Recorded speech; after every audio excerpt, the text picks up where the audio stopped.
Assalomu alaykum. Mana biz yakuniy darsimizga ham yetib keldik. Bu yo'lgacha siz katta yo'lni bosib o'tdingiz shu darsgacha. Peshona qismingizdagi mushaklarni tanib oldingiz, qanday muammoyingiz borligini bildingiz, yuzingizni diagnostika qilishni o'rgandingiz. Mana shu kungacha biz 4 ta darsni ko'rib o'tdik va siz doimiy bajarib kelmoqdasiz oxirgi yakuniy darsgacha. Endi biz yakuniy darsda nimani o'rganamiz? Mana shu natijaga olib kelgan yuzimizni peshonadagi mana biz kelgan natijani saqlab qolishni o'rganamiz va qaysidir xatolarni qilmaslikni o'rganamiz. Men sizlarga asosiy 4 ta xato haqida tushuncha beraman va shu xatolarni bajarmaslikka harakat qilsangiz natijaga tezroq yetishasiz va natijani uzoq muddatga ushlab qola olasiz.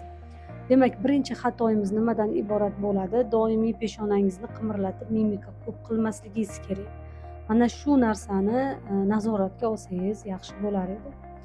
Ikkinchi xatoyimiz terimizni mashq bajargan paytimizda peshonani qimirlatib yuborish yoki peshonani ko'tarib yuborish. Mana shu xatoni ham mashq paytida qilmasangiz yaxshi bo'ladi. Keyingi xatoyimiz esa terini qattiq bosib yuborish, teriga shikast yetkazish, terini cho'zish qattiq. Hamma narsa yengil bosim ostida va silliq bajarilishi kerak. Mana shu xatolarga ham ahamiyat beringlar. Va davomiylikni to'xtatib qo'yib, mashqlarni tashlab qo'yish, bajarmaslik. Bu ham katta xato, chunki doimiy bajarib kelib erishgan natijangizni siz 1-2 hafta mashqlarni bajarmaysizda va u oldingi holatiga qaytib qoladi. Davomiylik doim bo'lishi kerak. Buni to'xtatmaslik kerak. Har kuni mayli ko'p emas 5 daqiqa bo'lsin, lekin davomiy bo'lsin. Mashq qilishdan aslo to'xtamang. Albatta natija bo'ladi va siz peshona qismingizni chiroyli holatda uzoq muddatga saqlay olasiz. Demak, oxirgi xulosaga kelsak, men sizlarga vazifa qilib shuni ayta olaman.